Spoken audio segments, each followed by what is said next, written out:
Anda tengah mendengarkan KBR, radio berjaringan yang berpredikat terverifikasi oleh Dewan Pers.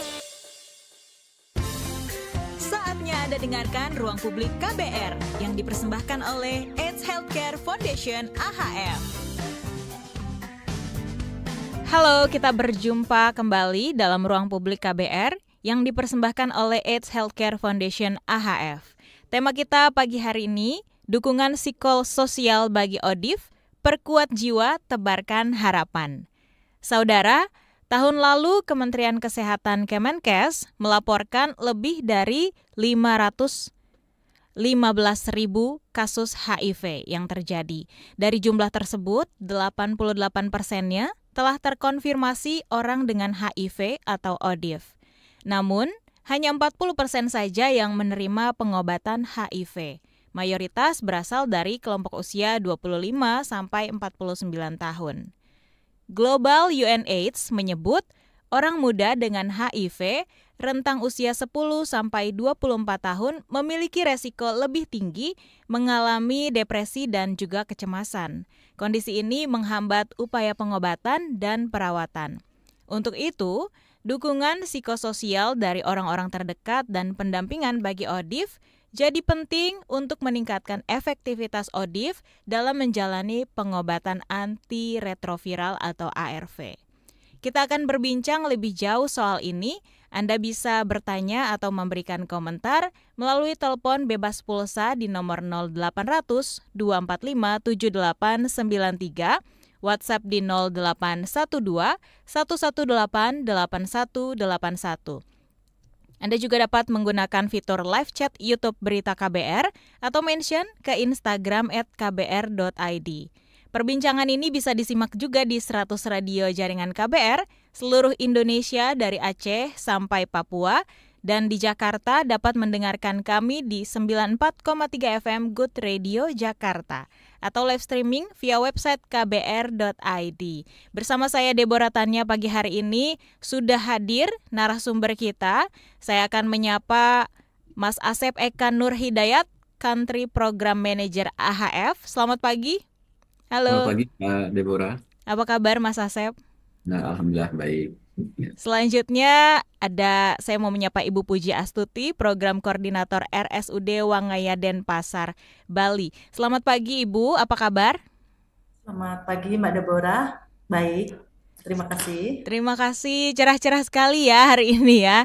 Terima kasih untuk waktunya. Nanti juga kita akan menyapa satu lagi, Mbak Diah Ayu, Peer Support Mahakam Plus Samarinda, Kalimantan Timur. Selamat pagi Mbak Diah, halo. Boleh di on cam, Mbak Diah?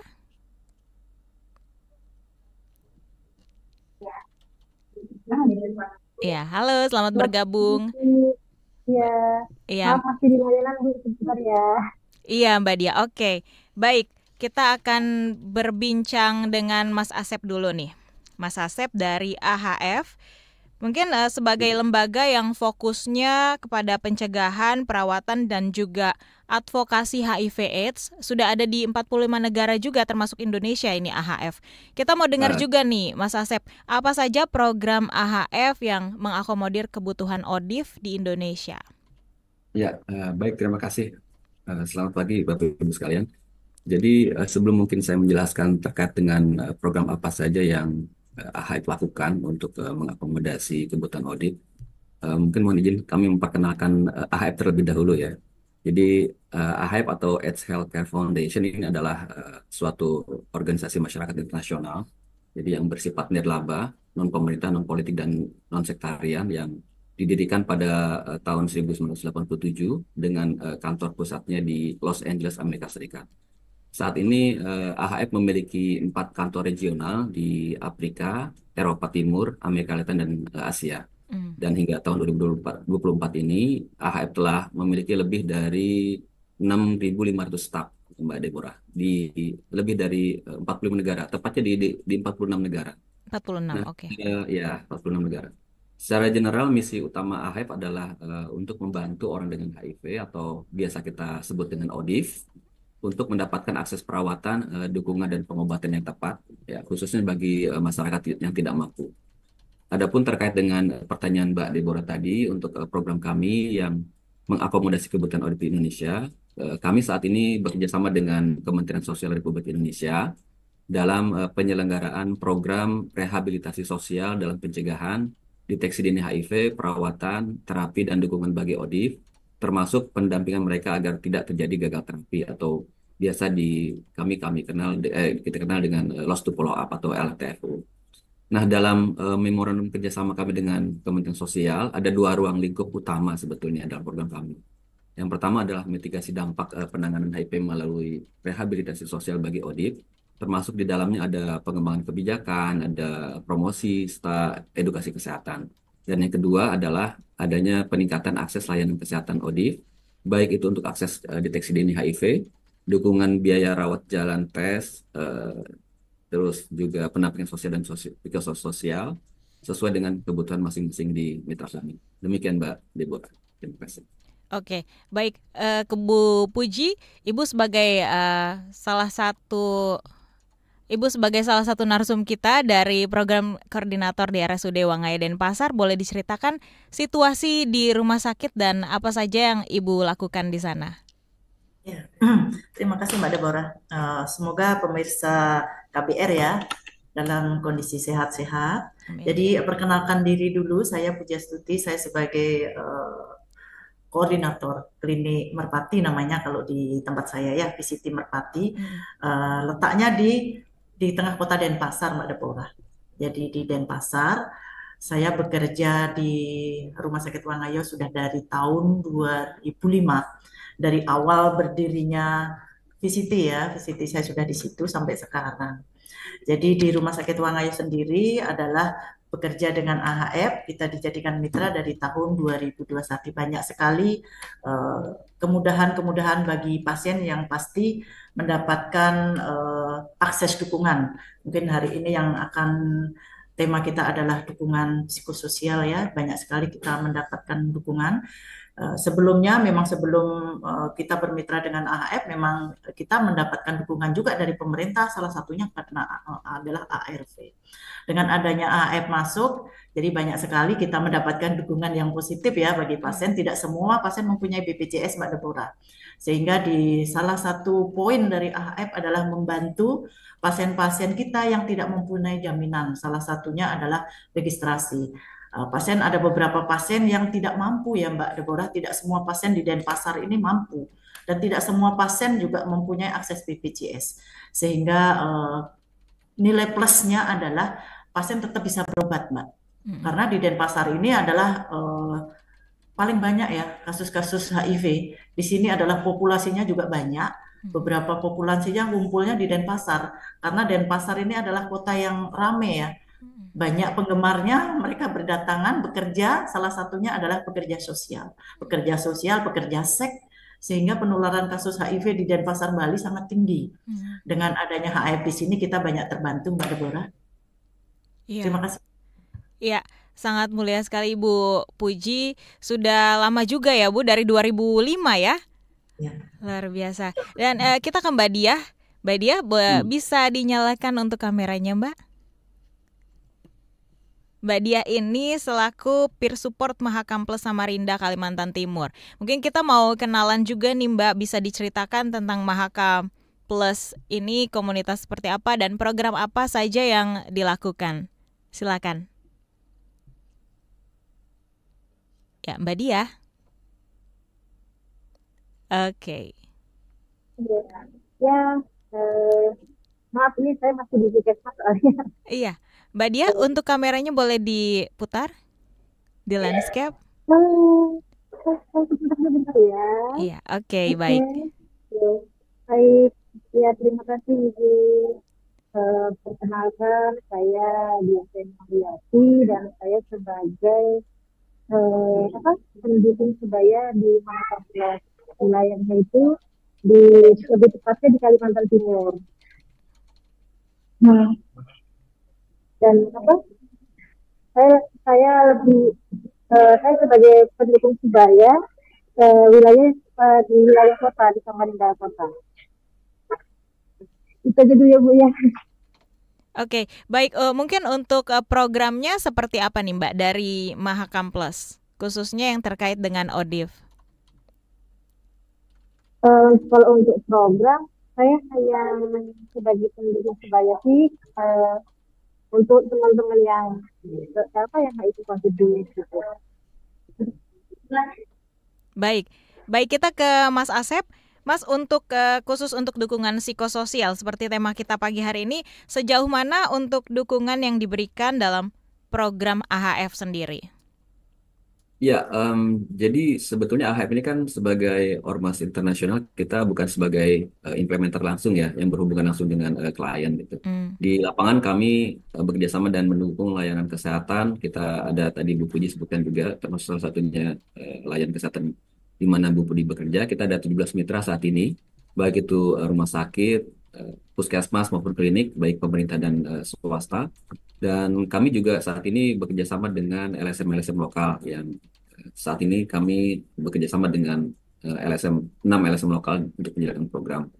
Nah, terkait dengan dukungan psikososial sendiri dalam program kami itu beberapanya antaranya adalah pelatihan para volunteer. Jadi kita di mitra-mitra kami merekrut para volunteer ya, para relawan untuk menjalankan program. Nah, kami melakukan pelatihan untuk para volunteer ini. Lalu nanti dalam pelaksanaannya volunteer ini dalam LSM-LSM mereka itu melakukan dukungan, memberikan dukungan psikososial bagi klien-klien orang dengan HIV.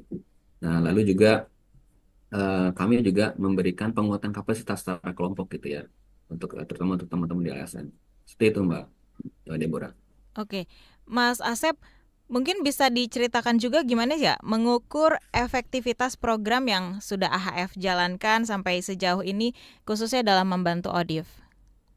Ya, sejauh ini kita ada beberapa cara untuk mengukur efektivitas program kami yang kita memiliki ada indikator keluaran gitu ya, ada rencana induk kegiatan ya, kalau kita boleh sampaikan bahwa di awal ketika kita mulai bekerja sama dengan Kementerian Sosial, kita bersama-sama dengan Kementerian Sosial dan juga tim perizinan ormas asing itu menyusun rencana induk kegiatan atau master plan seperti itu, yang mana master plan ini berlaku untuk 3 tahun masa operasi kami.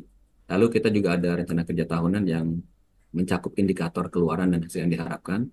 Yang ini juga diketahui oleh pemerintah daerah dan tentunya oleh Kementerian Sosial. Lalu kita juga ada pemantauan dan evaluasi yang rutin gitu ya, secara berkala, baik itu bulanan, lalu juga ada tahunan seperti itu. Juga kita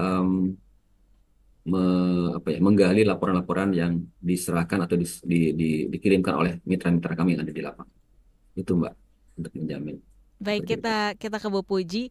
Bu, soal dukungan psikososial ini kan jadi penting untuk membantu teman-teman kita yang ODIF supaya bisa jalani pengobatan dan juga perawatan. Apa saja sih bentuk dukungan psikososial yang menurut Ibu paling dibutuhkan nih saat ini oleh teman-teman ODIF? Ya, Mbak Deborah. Kita tahu sendiri ya bahwa ketika kita mendapatkan status baru ya dengan HIV positif, kita bisa bayangkan kayak apa sih mentalnya orang. Itu sangat diperlukan down. Kadang mereka ada yang denial, tidak percaya. Jadi ada beberapa fase ya yang memang tahap-tahapan yang memang dilakukan oleh semua layanan. Ya, pertama dilakukan konseling dulu ya Mbak ya, konseling tes dulu apakah dia memang bersedia untuk dilakukan tes HIV apa tidak, dan di situ ada inform consent segala macamnya. Kita siapkan dulu mentalnya dia ketika dia nanti menghadapi hasil tes yang positif, sehingga pasien ketika hasilnya ternyata positif, pasien sudah siap. Ya, dukungan yang paling dibutuhkan oleh pasien adalah dukungan support ya. Begitu dia mendapatkan hasil yang mungkin seperti mimpi buruknya dia ya Mbak ya, seorang HIV positif yang mungkin sebelumnya tidak dia bayangkan ya, mendapatkan status HIV positif, apalagi ketika saat itu dia mendapatkan infeksi-infeksi yang memang sangat mengganggu kesehatannya. Jadi yang paling dia butuhkan adalah support dulu, semangat dulu, support semangat supaya dia bisa menghadapi HIV-nya dia dulu. Kadang kan mereka juga mendapatkan beberapa kondisi yang tidak mengenakan, biopsikososial ya. Badannya sudah sakit, fisiknya sakit, mental. Kadang dia juga mendapat stigma. Stigma bukan hanya dari lingkungannya, tapi kadang dia juga menstigma diri sendiri. Nah, itu yang memang yang harus kita butuhkan, support dari keluarganya, dari kami tim kesehatan dan dari pendamping. Yang paling kita tanyakan adalah awalnya apakah dia memang bisa menerima status HIV-nya dulu apa tidak. Jadi betul-betul kita jaga dulu awalnya pertemuan pertama itu kita bisa jaga kestabilan emosinya dia dulu. Jangan sampai dia melakukan hal-hal yang tidak diinginkan ketika dengan status HIV positif.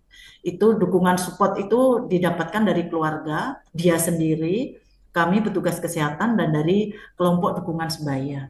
Nah, kelompok dukungan sebaya ini juga disupport ya oleh AHF ya. Ada beberapa poin-poin yang diberikan oleh AHF, salah satunya sampai dukungan pulsa juga untuk menghubungin pasien juga sudah didapatkan oleh pendamping. Sehingga pasien dan pendamping bisa bekerja sama sehingga pasien bisa mengatasi status HIV-nya dengan nyaman. Itu Mbak Dekpura. Ya, baik Ibu Puji, tahan dulu untuk penjelasan berikutnya. Ini perbincangannya semakin menarik, tapi kita harus jeda iklan terlebih dahulu. Saya mengundang Anda yang ingin menelpon secara langsung di nomor bebas pulsa KBR 0800 245 7893. Silakan meninggalkan juga komentar ataupun pertanyaan Anda di live chat YouTube Berita KBR. Kami akan kembali. Masih Anda dengarkan Ruang Publik KBR yang dipersembahkan oleh AIDS Healthcare Foundation AHF. Hai teman KBR, masih ingat kan keseruan event musik Remember November tahun lalu? Sekarang, event musik Remember November kembali lagi. Tahun ini, Remember November hadir dengan mengusung konsep pesta retro. Gak tanggung-tanggung, puluhan superstar Indonesia akan menggetarkan panggung Remember November 2024 tanggal 3 dan 4 Agustus di Gambir Expo Kemayoran. Saksikan penampilan menarik dari The Rain,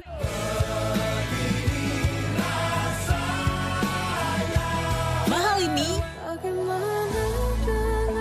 Juicy Lucy, band rock alternatif asal Bandung Pas Band, sampai penampilan spesial dari Bondan Prakoso dan Fade to Black. Masih banyak penampilan seru lainnya dari beragam artis dan genre musik yang bisa kamu saksikan di event musik Remember November. Tiket bisa kamu beli secara online melalui Goers dan aplikasi BBO. Buruan ya sebelum kehabisan. Ikuti terus update-nya di Instagram @RememberNovemberFest. Satu kata yang mendeskripsikan cinta, respect. Jahat. Selfless. Komunikasi. Itu kata mereka soal cinta. Dengarkan Love Buzz di kbrprime.id. Tersedia juga di platform mendengarkan podcast lainnya. Love Buzz, membicarakan perkara yang tidak dibicarakan ketika berbicara perkara cinta.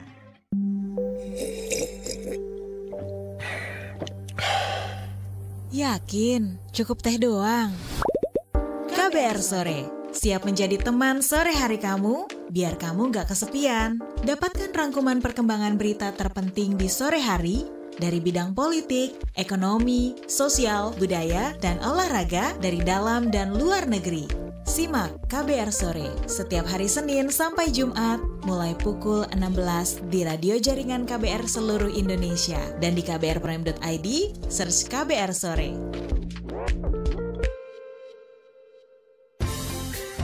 Masih Anda dengarkan Ruang Publik KBR yang dipersembahkan oleh AIDS Healthcare Foundation AHF. Anda masih mendengarkan Ruang Publik KBR yang dipersembahkan oleh AHF. Tema pagi hari ini dukungan psikososial bagi ODIF, perkuat jiwa, tebarkan harapan. Ruang Publik KBR bisa Anda simak di 100 radio jaringan KBR seluruh Indonesia dari Aceh hingga Papua. Dan untuk Anda yang berada di Jakarta, dengarkan kami di 94,3 FM Good Radio Jakarta atau live streaming via website kbr.id dan YouTube Berita KBR. Kami juga mengundang Anda kembali yang ingin bertanya atau memberikan komentar melalui telepon bebas pulsa di nomor 0800 245 7893, WhatsApp di nomor 0812 118 8181. Masih bersama dengan saya, Mas Asep dari AHF, Ibu Puji dari RSUD Wangaya dan juga Mbak Diah dari Mahakam Plus Samarinda. Baik, tadi kita sudah mendengarkan juga penjelasan dari Ibu Puji ya. Sekarang kita ke Mas Asep lagi. Mas Asep, dari AHF sendiri, apa saja bentuk dukungan sosial yang ditawarkan kepada ODIF? Bisa dijabarkan? Dan kemudian apakah dukungan sosial ini aksesibel bagi ODIF? Ya, baik. Terima kasih Mbak Deborah. Jadi seperti yang saya sampaikan tadi, jadi AHF melalui mitra-mitra kami itu telah menyediakan berbagai bentuk dukungan sosial, Mbak Deborah ya. Jadi untuk membentuk ODIF, layanan konseling diberikan ya untuk membantu mengatasi masalah psikologis dan emosional. Jadi ini juga melalui volunteer-volunteer tadi, melalui para pendamping, melalui para kelompok dukungan sebaya, kita mensupport untuk para klien orang dengan HIV ini mendapatkan dukungan, terutama secara psikologis dan emosional. Selain itu juga AHF membentuk semacam pelatihan, menawar pelatihan pendampingan sosial dan psikososial bagi para volunteer, serta memberikan edukasi melalui informasi dan penyuluhan. Ini agar para ODIF ini tahu cara menjaga kesehatan mereka, dan juga bagaimana agar para ODIF ini bisa mempunyai semangat untuk menjalani hidup mereka gitu. Lalu di sisi lain juga layanan kesehatan yang disediakan oleh mitra-mitra kami juga mencakup tentunya dari AHF memberikan dukungan di sisi biaya gitu ya untuk rawat jalan, lalu untuk registrasi sendiri gitu kan. Terus juga kami memberikan dukungan nutrisi, lalu ada juga dukungan-dukungan untuk pembiayaan tes laboratorium lanjutan. Nah, dukungan ini bertujuan untuk memberikan bantuan menyeluruh bagi ODIF, baik secara fisik, psikologis maupun sosial. Nah, adapun pertanyaan berikutnya terkait dengan apakah dukungan sosial dari AHF ini aksesibel, ya tentunya sangat aksesibel ya Mbak Deborah. Jadi sebagaimana saya sampaikan tadi bahwa sejauh ini AHF telah bermitra dengan 17 layanan kesehatan. Nah, ini tentunya juga sangat aksesibel bagi ODIF-ODIF yang ingin menjangkau, tentunya yang dekat dengan domisili mereka masing-masing. Nah, ini tentunya program-program yang kami lakukan mencakup dari mulai deteksi dini HIV, lalu rujukan perawatan dan pengobatan, serta dukungan dan pendampingan untuk memastikan ODIF ini dapat mengakses layanan kesehatan yang ramah dan berkualitas. Demikian Mbak Deborah. Terima kasih. Baik, untuk masyarakat dan juga teman KBR, kalau ingin mendapatkan bantuan atau cari informasi tentang AHF ini bisa kemana nih Mas? Hubungin kemana atau ada media sosialnya yang bisa di-share ke kita? Iya, jadi saat ini kita memiliki beberapa media sosial dan juga website gitu ya. Untuk websitenya sendiri kita ada di tanyahiv.org. Jadi di situ mencakup program-program kita, lalu juga mencakup kegiatan-kegiatan kita, lalu juga terutama di sini ada forum konsultasi gitu Mbak. Jadi konsultasi terutama terkait dengan HIV.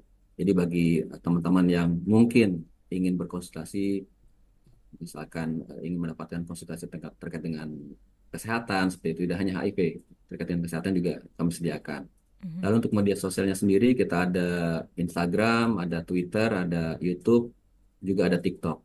Jadi ini silakan kalau ingin mengakses. Untuk namanya Mas Asep, nama medsosnya. Ya, untuk Instagram itu silakan di-search saja AHF Indonesia. Di situ nanti ada Instagram AHF Indonesia. Lalu untuk Twitternya ada di Indonesia_AHF. Lalu di Facebook juga ada AHF Indonesia seperti itu. Dan untuk YouTube juga channel YouTube-nya AHF Indonesia juga. Oke, namanya sama ya, Instagram, X, agak sedikit berbeda Twitter ya. Ya. Oke. Kalau Twitter Indonesia_AHF. Seperti itu ya. Karena memang ada Twitter yang masih nama AHF Indonesia namun sudah kadaluarsa seperti itu Mbak. Jadi gitu. Kita expired ya. Iya. Jadi sekarang AHF Indonesia_AHF. Oke. Baik, lanjut ke Bu Puji nih. Ibu kan sebagai tenaga kesehatan bisa dibilang ya Bu ya, mendampingi ODIF nih dalam jangka waktu yang mungkin bisa dikatakan sejak Ibu bekerja di Rumah Sakit Wangaya sendiri ya Bu. Mungkin bisa diceritakan nih Bu ke teman-teman KBR, bagaimana sih Bu tantangannya dalam mendampingi teman-teman ODIF ini? Ya, Mbak Deborah. Tantangannya yang penting kita enjoy dulu ya, kita buat mereka nyaman dulu. Tantangannya ketika pasien tidak datang minum obat, tidak datang ambil obat, itu tantangan terbesar ya. Tantangan terbesar selanjutnya adalah ketika pasien tidak mau terbuka ya sama pasangannya ya. Nah, itu agak repot juga ya. Pasien tetap kekeh tidak mau membuka statusnya, apalagi di pasien dalam kondisi hamil yang sudah aterem atau hamil yang mau melahirkan.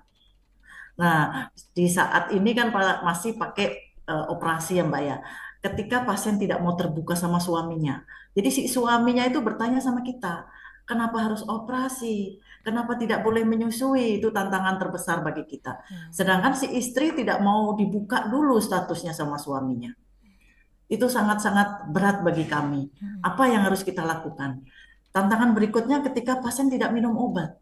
Padahal begitu banyak nilai plus yang diberikan ya, baik Kementerian Kesehatan ataupun AAF ya, sampai pemeriksaan lab ketika pasien putus obat, semuanya dikasih. Sampai dukungan pap smear yang notabene-nya mahal juga dikasih sama AAF. Itu pun juga pasien tetap misalnya putus, jenuh ya kali ya Mbak ya. Kita nggak menyalahkan ya, mungkin ada beberapa pasien kita sendiri aja minum obat antibiotik 1 minggu, kadang kita tidak tuntas ya. ya. Betul. Apalagi pasien-pasien yang dalam jangka panjang. Dia merasa sudah sembuh. Ngapain saya minum obat berkepanjangan ya bertahun-tahun, apa nanti ginjalnya nggak rusak? Sedangkan saya sendiri sekarang baik-baik saja. Itu yang kadang membuat kita repot ya untuk membuat paham bahwa obat harus diminum selamanya. Nah, itu perlu waktu ekstra tersendiri ketika kita harus menjelaskan ke pasien. Dengan pasien sendiri pun juga kurang kadang, Mbak. Pendamping juga sudah menjelaskan. Kadang keluarganya yang kadang nakut-nakutin, ngapain kamu minum obat terus-terusan? Kamu sakit apa? Sehingga supaya pasien atau tidak dicurigai oleh keluarganya, terus aja saya ditanyain kok minum obat terus, sehingga pasien tidak minum obat. Mencoba untuk tidak minum obat. Coba saya istirahat dulu, break dulu 1 bulan, 2 bulan, bahkan 1 tahun. Ketika tidak ada reaksi, pasien keterusan jadi, tidak ada masalah. Apakah benar di dalam tubuh saya ada HIV? Tumbuhlah rasa denial, berpikir, jangan-jangan nanti labnya salah. Ngapain saya minum obat terus? Apa enggak ginjalnya rusak? Itu tantangan berat bagi kami ya, supaya pasien tetap minum obat dengan baik, tanpa harus sembunyi-sembunyi ya minum obat. Nah, untuk membuka status kan tidak gampang ya Mbak ya. Untuk membuat pasien mengerti bahwa membuka status itu penting. Kepada siapa membuka status itu? Nah, itu juga pasien harus tahu kalau membuka status kepada pasangannya ya penting lah Mbak. Betul. Nah, kalau tidak membuka status kepada pasangannya, dia melakukan hubungannya nggak pakai kondom, saat ini viral load-nya masih tinggi, CD4-nya masih rendah, kondisinya masih jelek, penularan HIV akan terus terjadi kalau seperti itu. Nah, dia ketika pakai kondom, dia bertanya kan si pasangannya, kenapa kamu harus pakai kondom? Nah, dia tidak mau terbuka, otomatis terjadilah penularan HIV di situ. Jadi semakin banyaklah penularan HIV ketika si pasien sendiri tidak mau membuka statusnya. Tidak jujur ya. Bu Puji, sebenarnya apa sih dampaknya kalau ODIF ini putus minum obat? Putus minum obat, yang pasti bahwa virus akan semakin banyak ya, akan berkembang. Tugas dari ARV atau obat yang dia minum itu adalah untuk menekan virus, Mbak. Ya, ketika yang untuk menekan virus atau untuk merantai virus itu tidak dilakukan, tidak diminum, otomatis virusnya di dalam akan berkembang biak. Dalam setiap hari virus akan beranak pinak banyak, Mbak. Sehingga kekebalan tubuh yang ada di dalam tubuhnya itu dimakan terus sama si virus tadi. Sehingga kondisinya kita drop. Ketika kondisi kita drop, kita tidak bisa beraktivitas seperti orang-orang sehat. Terjadilah AIDS, Mbak. AIDS adalah kelompok infeksi yang disebabkan oleh HIV. Ketika orang HIV minum obat, diharapkan tidak menjadi AIDS. Tapi ketika orang HIV tidak minum obat, akhirnya AIDS yang akan terjadi. Berat badannya turun, tumbuh batuk-batuk, jamur di lidahnya, matanya kadang kabur. Kalau sudah menjadi gejala yang panjang adalah pasien kebanyakan tokso ya Mbak ya. Dia harus minum obat bukan hanya ARV saja, tapi tambahannya semakin banyak. Dan dia efek sampingnya juga banyak dong, karena obatnya juga banyak. Tokso, nanti ada TBC, minum obat TBC juga jangka panjang, efek sampingnya juga lumayan, ada mual, pusing, segala macam. Semakin banyaknya pasien harus minum obat. Gitu, Mbak. Baik, jadi ya teman-teman Ya, mungkin yang ada juga teman-teman kita yang ODIF yang sedang mendengarkan. Tadi betul yang dikatakan Ibu Puji, harus rutin minum obat setiap hari, jangan sampai terlewatkan. Dan juga untuk yang belum berani mengakui, cobalah jujur khususnya kepada pasangan ataupun kepada tim medis ya. Contohnya seperti Ibu Puji. Dan juga Mbak Diah. Mbak Diah, nanti kita akan ngobrol di segmen ketiga ya Mbak ya. Saya akan ajak pendengar dulu yang tadi menelpon. Silakan menelpon lagi di segmen ketiga, karena setelah ini kita harus jeda terlebih dahulu. Kami akan kembali. Masih Anda dengarkan Ruang Publik KBR yang dipersembahkan oleh AIDS Healthcare Foundation AHF.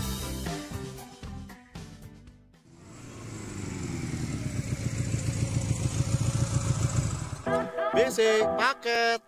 Yuhu, paket buletin pagi aku udah datang. Isinya lengkap banget. Ada berita-berita menarik dari berita politik, ekonomi, sosial budaya, sampai berita olahraga. Penasaran isi selengkapnya? Dengerin aja di kbrprime.id. Search buletin pagi. Yang baru. Tidak ada yang lebih baru dari kabar baru. Cukup 5 menit bisa perbaharui informasi kamu. Cukup 5 menit berita terbaru ada di genggamanmu. 5 menit sayang untuk dilewatkan karena kabar baru diramu dengan kualitas jurnalistik terbaik, didukung puluhan reporter dan kontributor di Jakarta dan berbagai kota di tanah air. Simak hanya di kbrprime.id. Cukup search kabar baru, kamu akan dapatkan informasi teraktual dalam 5 menit. Bantu kami untuk mengenal kamu lebih dekat. Kunjungi website kbr.id dan kbrprime.id untuk mengisi survei pendengar dan dapatkan official merchandise KBR Media buat kamu yang beruntung. Masih Anda dengarkan Ruang Publik KBR yang dipersembahkan oleh AIDS Healthcare Foundation AHF. Anda masih bersama saya Deborah Tanya dalam Ruang Publik KBR yang dipersembahkan oleh AHF. Tema kita pagi ini dukungan psikososial bagi ODIF, perkuat jiwa, tebarkan harapan. Nah, Mbak Diah, halo Mbak Diah. Tadi di segmen pertama kita sempat ngobrol sama Mbak Diah, cuma mungkin karena gangguan sinyal kita kurang jelas kedengarannya. Kita pengen kenalan lagi nih Mbak, mungkin bisa dijelaskan tentang Mahakam Plus wilayah di Samarinda, Kalimantan Timur ini bergerak di bidang apa, kemudian programnya seperti apa? Silahkan Mbak. Oke, ya. Saya Diah Seniariati dan saya pendukung sebaya dan dari Mahakam Plus. Nah, Mahakam Plus itu untuk bidang pendampingan. Untuk pendampingan, jadi untuk teman-teman yang untuk teman-teman juga mendampingin untuk teman-teman juga seperti itu. Kedengeran nggak ya? Saya lagi jaringan nggak bagus. Kedengeran, cuma ada back sound. Ada orang ngomong juga ya Mbak. Pakai headset boleh Mbak? Pakai headset biar kami. Oh, sudah pakai headset ya? Baik. Boleh, silakan dilanjutkan. Apalagi tadi? Ya, untuk programnya sendiri Mbak. Dan mungkin Mbak Diah juga sekalian bisa ceritakan ada pengalaman menarik apa nih ketika mendampingi teman sebaya yang mengidap ODIF.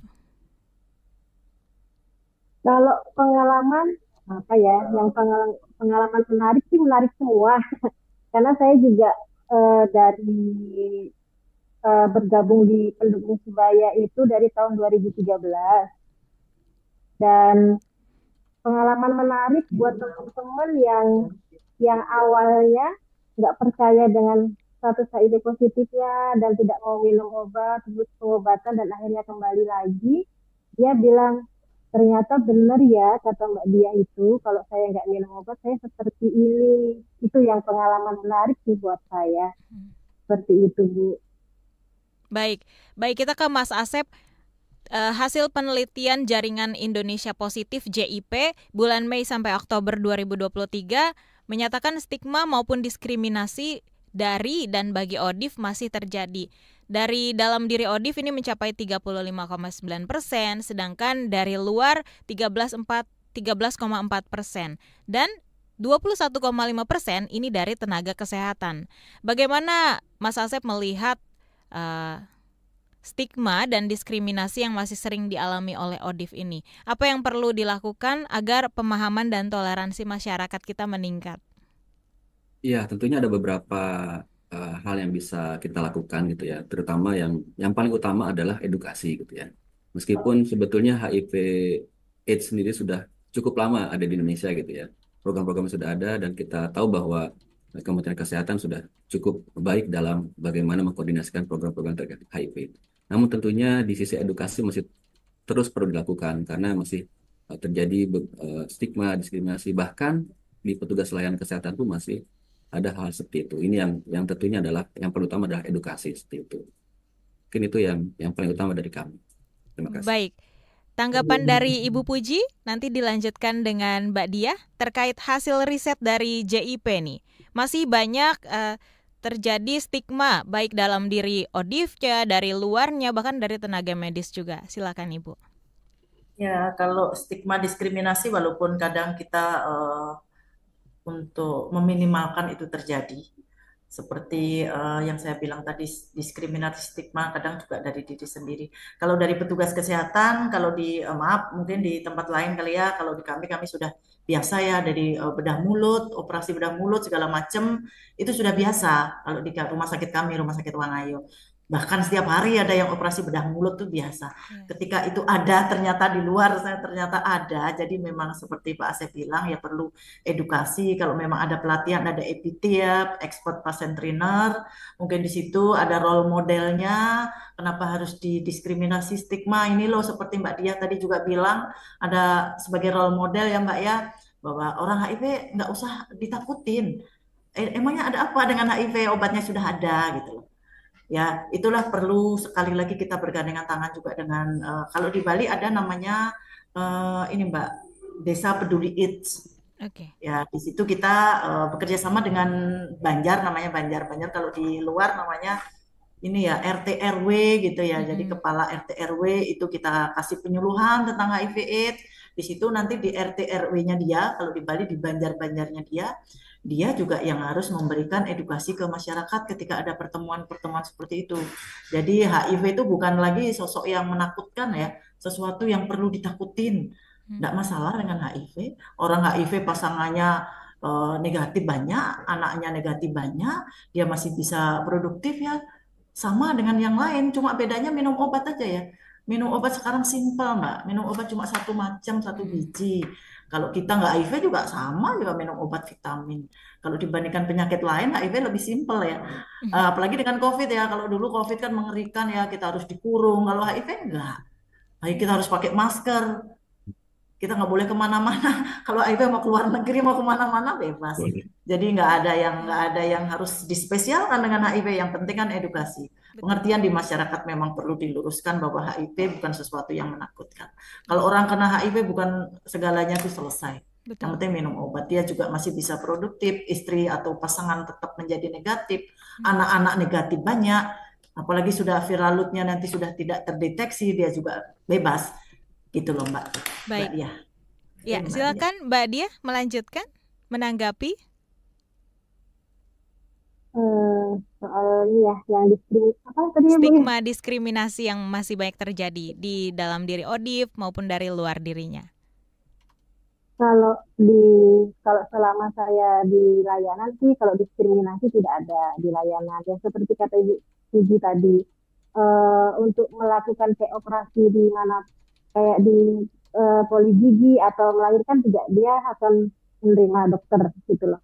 Tapi malah yang kayak diskriminasi masih pada kayak warga-warga karena kurangnya edukasi tadi itu. Jadi kalau saya lebih meyakinkan ke ODIF-nya dulu. Kamu harus yakin dulu, kamu harus percaya diri bahwa kamu tuh sukses kok, kamu ODIF, tapi kamu nggak bisa menularkan kalau kamu dengan patuhnya minum ART, saya bilang gitu. Baik. Itu aja sih, Bu. Mbak Diah, untuk kameranya bisa agak dinaikin sedikit karena kita lihatnya setengah nih.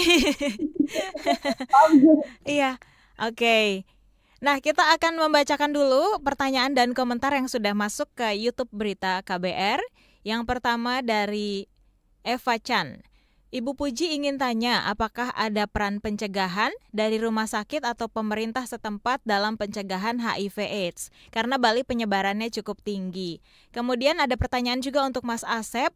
Bagaimana caranya kalau kita sebagai organisasi atau masyarakat yang ingin meminta dukungan AHF untuk ikut terjun dalam pencegahan HIV/AIDS? Bu Puji dulu, kemudian Mas Asep silakan. Ya, terima kasih Mbak Deborah. Selamat pagi Mbak Eva ya tadi ya. Iya. Bagaimana tentang penularan HIV ya di Bali yang dibilang lumayan tinggi.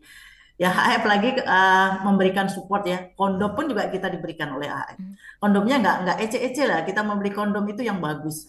Kita dapat kondom yang dari pemerintah juga ada. Tapi ada beberapa keluhan, namanya berbanyak ya. Keluhan negatif positif itu ada. Sehingga kita dari AHF diberikan dana untuk memberikan kondom. Kita sesuaikan dengan keinginan pasien ya, Mbak Eva ya. Kita ada kondom, 2 macam kondom nih. Maunya pasien yang mana? Kalau dari AHF kita berikan kondom yang Vesta. Vesta itu katanya nyaman. Jadi salah satunya edukasi yang kita berikan untuk penularan HIV supaya tidak merebak begitu banyak adalah pertama adalah edukasi penyuluhan. Yang kedua adalah pemakaian kondom. Jadi setiap pasien kita berikan kondom. Dan kita juga edukasi, jangan sampai kita berikan aja kondom di rumah ternyata tidak dipakai. Jadi kondom itu fungsinya untuk mencegah HIV, penularan HIV, dan juga untuk mencegah penularan IMS. Jadi double ya, bisa juga mencegah kehamilan. Di situ ya peran petugas kesehatan sangat penting. Jadi kondom lah yang paling utama ya Mbak Eva ya, kita edukasi karena memang fungsinya lumayan banyak, bukan hanya mencegah HIV saja, tapi bisa mencegah IMS dan mencegah kehamilan. Mbak Eva, terima kasih Mbak Eva. Iya, silakan Mas Asep melanjutkan. Baik ya, terima kasih untuk pertanyaannya. Jadi AHF ini kan sebagai organisasi masyarakat internasional, kita memiliki periode izin operasional itu selama 3 tahun. Nah, biasanya di awal sebelum kita melaksanakan program, kita akan melakukan koordinasi dengan Kementerian Sosial seperti itu. Karena saat ini Kementerian Sosial merupakan mitra utama kami di kementerian. Nah, dalam pengembangan rencana kami, biasanya kami akan berdiskusi dengan Kementerian Sosial untuk memilih mitra-mitra yang perlu kita dukung. Nah, terkait dengan bagaimana akan mendapatkan dukungan dari AHF, tentunya ini untuk 3 tahun ini hingga tahun 2026 kita sudah memiliki mitra yang utama seperti itu ya, mitra rutin yang kita dukung. Nah, adapun jika memang ingin kami dukung ya tentunya perlu dulu mungkin berkoordinasi dengan kami. Nanti kalau misalkan memang memungkinkan untuk periode berikutnya bisa kita masukkan ke dalam dukungan untuk mitra-mitra yang baru seperti itu. Jadi, terima kasih. Baik. Selanjutnya saya ingin membacakan lagi pertanyaan yang masih dari YouTube Berita KBR. Dari Akurnia ingin bertanya kepada Ibu Puji dan Mbak Diah Ayu, kapan sebaiknya teman-teman ODIF perlu melakukan konseling psikologis bersama keluarga terkait status HIV-nya agar bisa menerima keadaan mereka? Apakah layanan rehabilitasi sosial dan atensi Kemensos dapat digunakan untuk dukungan layanan psikososial? Apakah di Bali dan Samarinda sudah ada layanan psikososial ODIF oleh Dinsos? Silakan ke Mbak Diah dulu, kemudian Ibu Puji. Iya, kalau di Samarinda untuk Dinsos sudah ada, sudah bekerja sama juga, sudah baik. Jadi kalau untuk kayak ini kayak pembukaan status keluarga ya Bu ya. Kalau untuk pembukaan status keluarga sih, kalau saya pribadi, bukan saya pribadi, kalau menurut saya sih secepatnya, karena kan ini juga obat diminum bukan hanya sebentar ya, bukan hanya sementara. Ini obat juga akan diminum seumur hidup, dan pasti nanti kalau si ODIF ini mulai pengobatan baru itu kan pasti mengalami efek samping. Jadi dari salah satu keluarga, bagusnya sih harus sudah tahu untuk mengatasi kalau suatu saat ada apa-apa, keluarganya sudah paham, oh saya harus seperti ini, saya harus bawa ke sini seperti itu. Terima kasih Bu. Baik, Ibu Puji, kita harus jeda terlebih dahulu untuk tanggapannya setelah jeda ya Bu ya. Baik, kami akan kembali setelah ini, tetaplah bersama Ruang Publik KBR. Masih Anda dengarkan Ruang Publik KBR yang dipersembahkan oleh AIDS Healthcare Foundation AHF. Bantu kami untuk mengenal kamu lebih dekat. Kunjungi website kbr.id dan kbrprime.id untuk mengisi survei pendengar dan dapatkan official merchandise KBR Media buat kamu yang beruntung. Suka galau ketinggalan berita di tongkrongan? Iya. Penasaran sama trending topik sepekan tapi bingung kudu ngapain? Iya. Makanya dengerin FOMO Sapiens dari KBR Prime setiap Jumat. Iya. Jalan pintas yang gak bakal bikin kamu ketinggalan berita atau peristiwa di sekitar kamu. Bareng Egi Priagung dan Aika. No more fear of missing out, peeps. Lu nyari apa sih? Sibuk amat dari tadi. Duit gue nih hilang, padahal udah dimasukin dompet. Ada tuyul kali ya? Hus, jangan asal lo ya. Bukannya tadi lo jajan kopi, ikut PO seblak sama nitip gorengan ya? Hah? Masa? Kok bisa gak sadar ya? Bocor alus tuh, lo kudu disiplin keuangan makanya. Dengerin deh Uang Bicara, podcast dari KBR Prime yang ngebahas soal ekonomi dan literasi keuangan. Cocok banget buat anak muda kayak kita. Nah, sama nih kayak dengan self reward. Lo dengerin di mana? Di kbrprime.id. Oke deh, gue dengerin. Tapi jajan kopi sore ini gue pinjem lo dulu ya. Astaga. Uang Bicara, menavigasi kamu supaya tetap cuan dari KBR Prime. Masih Anda dengarkan Ruang Publik KBR yang dipersembahkan oleh AIDS Healthcare Foundation AHF. Inilah bagian akhir Ruang Publik KBR bersama saya Deborah Tanya, dipersembahkan oleh AHF. Dan tema kita hari ini dukungan psikososial bagi ODIF, perkuat jiwa, tebarkan harapan. Tadi sebelum kita jeda iklan, Bu Puji akan menanggapi ya dari pertanyaan YouTube tadi. Dari Kurnia, silakan Bu Puji. Ya, terima kasih Bapak atau Ibu itu Kurnia ya. Anggap aja Ibu. Kakak aja ya Bu ya. Anggap aja Ibu. Terima kasih Bu Kurnia. Tentang kapan sih kesiapan pasien sebaiknya untuk ngajak keluarganya untuk buka status. Secepat mungkin ya, tergantung pasiennya. Kalau memang dia sudah siap menerima dirinya, status HIV-nya, dia siap terbuka kepada keluarga, alangkah baiknya. Jadi nggak seperti beban ya ketika tidak membuka statusnya otomatis setiap dia tidur, setiap dia santai mungkin akan ada pergumulan di dirinya ya. Kepikiran ya Bu. Pasti akan menjadi stres itu. Ketika stres otomatis CD4 turun. Nah seperti itu. Jadi dia istirahat juga kurang, makan juga kurang. Jadi sebaiknya ketika dia sudah siap untuk membuka status kepada keluarganya, nggak harus semua keluarga. Jadi keluarga yang menurut dia bisa diajaklah bekerja sama, diajaklah ke rumah sakit atau ke layanan terdekat. Untuk membuka statusnya. Jadi adalah yang mendampingin. Tentang dinas sosial ya Mbak ya, dinas sosial kami ada, kita berpartner. Apalagi kemarin kita selalu intens ya komunikasi rapat kita dengan dinas sosial ya. Di sini ada Mahatmia namanya kalau di Bali. Marnia. Mahatmia. Jadi ketika ada pasien kita yang kayak kemarin tuh dia tidak mempunyai BPJS, dia begitu hamil, sudah harus diputusin sama pacarnya, keluarganya juga tidak mau menerima, jadi dia tidak mempunyai BPJS, bagaimana dengan biaya persalinan, bagaimana juga dengan segala macam tetek bengek peralatan anak-anaknya, gitu, anak bayinya.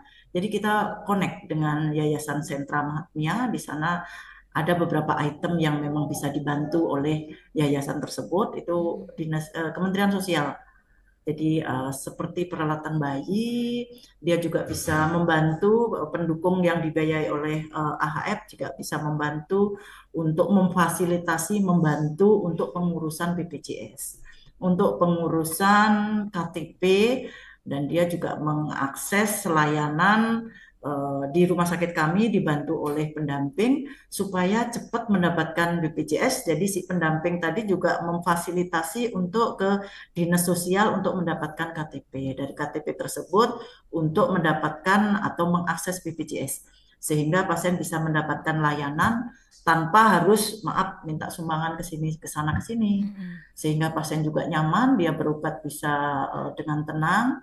dia bisa mengakses pengobatan yang dia butuhkan, dan anak-anaknya pun juga bisa mendapatkan akses layanan untuk bayi lengkap ya, profilaksis. Dia si bayi kan juga harus mendapatkan obat, walaupun memang status HIV-nya belum jelas, tapi paling tidak si bayi juga harus mendapatkan perlindungan, obat yang harus dia minum namanya profilaksis untuk bayi, untuk pencegahan penularan dari ibu ke anaknya. Gitu ya Mbak Dia. Jadi terima kasih Bapak atau Ibu Kurnia.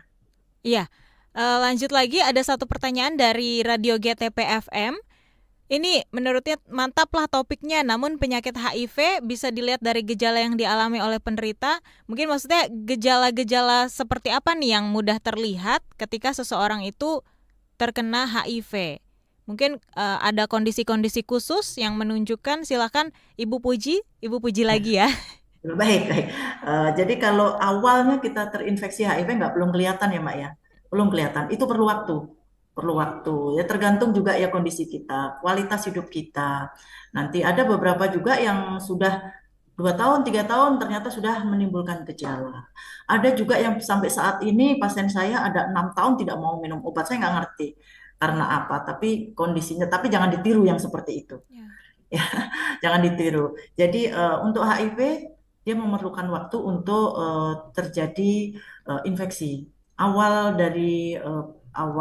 itu adalah penurunan berat badan turun dulu Mbak ya. Kurang dari 10% dulu. Kalau itu juga tidak diperhatikan, berat badannya akan semakin banyak hilang, lebih dari 10%. Terus sudah mulai diare. Kalau sudah diare begitu, sudah turun berat badannya, apalagi tidak kita pernah melakukan sesuatu yang berisiko, tolonglah ke layanan terdekat. Nah, setelah itu juga tidak diperhatikan, berat badannya akan semakin banyak hilang. Bukan hanya diare, sudah mulai ada jamur-jamur di lidah, bahkan sudah sampai ke tenggorokan, minum air pun kadang sulit. Karena jamur bukan hanya di lidah saja, tapi sudah masuk ke tenggorokan. Nah, itu yang menyebabkan kenapa berat badan pasien turun, karena makanan sulit untuk masuk. Jangankan makanan, minum aja kadang susah. Jadi nggak nafsu makan ya? Iya, nggak ada nafsu makan. Bagaimana bisa makan ya kalau keadaan, maaf, di mulutnya banyak sekali jamur-jamur. Jangankan makan, Mbak, buka mulut aja kadang susah. Saking banyak jamur itu kadang lengket ya. Untuk buka mulut itu tidak bisa maksimal. Nah, itu kalau sudah stadium yang lanjut ya Mbak ya. Yang sudah seperti itu, kadang pasien harus minum obatnya lumayan banyak. Apalagi yang sudah TBC misalnya, ada herpes misalnya. Obat TBC kan kita tahu ada 3, ada 4. Bahkan yang tidak sampai tuntas minum obatnya harus disuntikin misalnya. Nah, terus belum lagi tuh muncul herpes. Ada beberapa obat juga yang harus diminum. Belum lagi ARV-nya sendiri. ARV-nya sendiri sih simple. Jadi gejala HIV awalnya memang nggak kelihatan. Ya, setelah HIV itu tidak diperhatikan, tidak diobatin, gejalanya akan semakin banyak. Itulah namanya AIDS. Nah, AIDS itu adalah tumpangan penyakit dari orang HIV. Matanya sudah mulai kabur. Ada beberapa kulitnya sudah mulai menghitam. Hitam-hitam, benjolan-benjolan, kayak apa ya? Prurigo namanya di kita. Udah hitam-hitam gitu, walaupun itu hilang kadang memerlukan waktu juga. Ya, kadang tokso juga sudah, obat tokso juga lumayan banyak, itu sudah stadium 4 itu. Nah, itu kalau sudah awalnya sudah tidak diperhatikan, ada gejala sedikit-sedikit, ternyata dia tidak, enggak masalah ini, dianggap remeh begitu, akhirnya juga stadiumnya menjadi lanjut dan obatnya menjadi banyak. Baik kita ke Mas Asep dari AHF sendiri, bentuk kolaborasi dengan Kemensos dalam mendukung ODIF ini seperti apa? Gimana memastikan kolaborasi program dukungan ini bisa berjalan dengan baik, Mas Asep? Silakan. Ya, untuk kolaborasi AHF dengan Kementerian Sosial sendiri sudah kita mulai sejak AHF mulai beroperasi gitu ya. Mulai menandatangani kerjasama dengan Kementerian Sosial. Jadi kita mulai dari pengembangan rencana induk kegiatan, lalu juga mulai dalam pengembangan rencana kegiatan tahunan untuk melaksanakan program, lalu juga bagaimana untuk pelaksanaan program rehabilitasi sosial di lapangan seperti itu. Itu tentu kita juga berkolaborasi dengan Kementerian Sosial. Lalu termasuk juga dalam hal pemantauan evaluasi kegiatan, kita biasanya melakukan kegiatan ini secara rutin setiap tahun. Dan setiap 3 tahun kita akan juga melibatkan tim perizinan ormas asing untuk melakukan pemantauan evaluasi kegiatan secara menyeluruh seperti itu.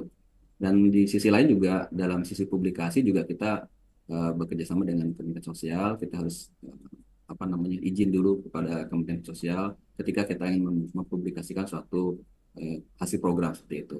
Lalu di sisi lain kita juga memiliki pertemuan rutin secara 2 bulanan yang kita lakukan antara AHF dengan Kementerian Sosial, terutama dengan Direktorat Teknisnya seperti itu. Demikian Mbak Deborah. Baik, Mas Asep, Ibu Puji dan juga Mbak Diah, ini saya mau kasih satu pertanyaan sekaligus untuk closing statement masing-masing dari Mbak Diah, Ibu Puji, nanti ditutup dengan Mas Asep. Bagaimana kita dapat mencapai target untuk mengakhiri HIV/AIDS di Indonesia? Dan apa rekomendasi Anda untuk pemerintah khususnya Kemensos dalam menangani kasus HIV/AIDS selanjutnya? Silakan. Dari Mbak Diah, kemudian Bu Puji dan Mas Asep. Kalau untuk apa tadi Bu? Halo? Iya, halo Mbak Diah. Putus-putus Bu suaranya. Oke, bagaimana kita bisa mencapai target untuk mengakhiri HIV/AIDS di Indonesia dan apa rekomendasi Mbak Diah untuk pemerintah dalam menangani kasus HIV/AIDS selanjutnya? Bisa saya yang terakhir dulu lah. Oke, baik, kita ke Bu Puji terlebih dahulu, kemudian Mas Asep. Ya, untuk mengakhiri ya, stigma diskriminasi sekarang kan sudah jarang. Mudah-mudahan di endingnya nanti tercapai. Dan mudah-mudahan tidak adalah putus-putus obat, sehingga tidak ada kematian baru. Apalagi kematian karena AIDS ya. Tidak ada lagi penularan-penularan sehingga tidak muncul lagi kasus-kasus baru HIV. Harapan saya kepada pasien, jangan putus asa. Karena niki minum obat kan jangka panjang, sehingga tidak ada muncul lagi penularan-penularan baru sehingga endingnya nanti jadi tidak tercapai. Terus harapan saya kepada Kementerian Sosial yang selama ini sudah memberikan banyak kepada kami layanan. Terima kasih AHF. Jadi kami bisa eksis ya bersama pasien dan beberapa teman-teman kita bisa mendukung teman-teman untuk sembuh. Kita bersamalah sembuh, bersamalah bangkit. Dan harapan saya selanjutnya adalah semoga tidak putus ya. Obat selalu ada. Satu lagi pesan dari dokter anak, mudah-mudahan ada ARV yang tidak digerus. Sekarang kan masih ada ARV digerus nih. Ini adalah pesan dari teman-teman, ibu-ibu dari pasien-pasien kami yang anak-anak. Kadang kalau pasien ARV yang digerus tuh kadang dosisnya menjadi kurang dan agak repot. Hanya itu pesan saya Mbak untuk ODIF. Minum obat dengan baik karena obat sekarang sudah gratis. Jangan sampai ada penularan terjadi lagi. Terima kasih Mbak Deborah. Baik, terima kasih. Selanjutnya Mas Asep. Iya, terkait dengan penanggulangan HIV/AIDS ini tentunya ini adalah merupakan kerja bersama seperti itu ya. Kerja bersama tidak hanya di sisi pemerintah, namun tentunya juga perlu peran-peran dari masyarakat, dari swasta, dari lembaga-lembaga seperti kami seperti itu. Dan kita harus bekerja sama bagaimana agar program-program yang dijalankan itu bisa tercapai dengan baik. Tadi di satu sisi saya sampaikan bahwa saat ini yang paling penting adalah edukasi. Edukasi bagaimana teman-teman ODIF, lalu juga keluarga bisa mendukung pelaksanaan program-program kita. Lalu untuk rekomendasi kami kepada pemerintah adalah tentunya yang pertama terkait dengan pengembangan kebijakan yang mendukung. Ini hal yang sangat penting gitu ya. Agar yang tadi disampaikan Bu Puji tidak ada lagi yang namanya stigma, diskriminasi seperti itu. Lalu juga tentunya kami berharap bahwa pemerintah bisa mendukung kampanye-kampanye edukasi terkait dengan HIV dan AIDS. Dan tentunya juga dari kementerian, terutama Kementerian Sosial, kami berharap bahwa bisa memperkuat kemitraan dengan berbagai pemangku kepentingan gitu ya, baik di pusat maupun di daerah. Dan mungkin terakhir juga perlu untuk memastikan dukungan yang berkelanjutan untuk akses layanan kesehatan dan terapi bagi ODIF, baik di sisi medis maupun di sisi sosialnya seperti itu. Demikian Mbak Deborah, terima kasih. Baik, selanjutnya Mbak Diah, singkat saja karena kita harus closing. Silakan. Ya, Mbak Diah nge-freeze. Halo Mbak Diah. Baik. Terima kasih untuk waktunya Mas Asep, Bu Puji, dan juga Mbak Diah yang sudah berbincang bersama saya di Ruang Publik KBR pagi hari ini. Semoga sehat selalu dan sampai berjumpa di kesempatan berikutnya. Terima kasih untuk Anda yang sudah mendengarkan Ruang Publik dan Anda yang belum sempat mendengarkan dari awal. Dengarkan kami di www.kbrprime.id, podcast Ruang Publik. Salam. Baru saja Anda dengarkan Ruang Publik KBR yang dipersembahkan oleh AIDS Healthcare Foundation AHF. Anda tengah mendengarkan KBR Radio